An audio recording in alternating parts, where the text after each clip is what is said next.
let's fast forward a little bit. So you guys primarily started buying what I would call infill lots and just vacant land, right? And then that progressed to now you're kind of busting up some land. Let's take us through a little bit of that journey. What does that look like? Yeah, I mean, we started buying rural land, that's typically about 30 minutes to an hour and a half out of a decent sized city. And really for a number of years, the first 5-6 years, we were really primarily focused on wholesaling, and built a big team at that point. And it became, it was a job. It was a grind every month. I mean, we had a fairly sizable overhead at that point, that we had to meet, and it was a number of properties just kind of churning through those, and finally got to a place, probably about 2016, I think, where we kind of stopped and just, do we really want to be 45, 50, 60 years old doing this? And I think we both discovered the answer was no.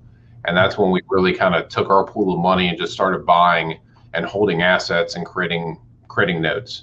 And that, I think Greg can speak to that, but our journey for that, as meeting you and obviously getting into CG, has changed our trajectory of terms of what we focus on, the type of assets we're buying, how we evaluate land.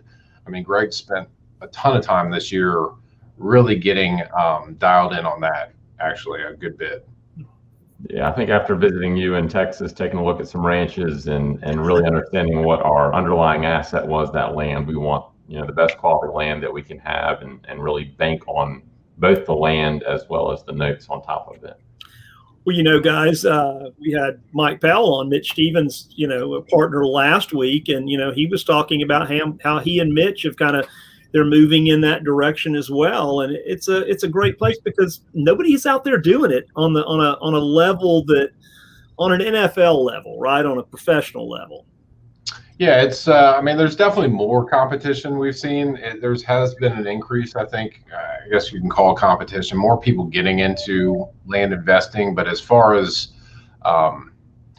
doing it the way that we value and the way that we look at it, and on a larger scale, there's not nearly as many people doing it, or businesses like if you're flipping homes or being in the house space.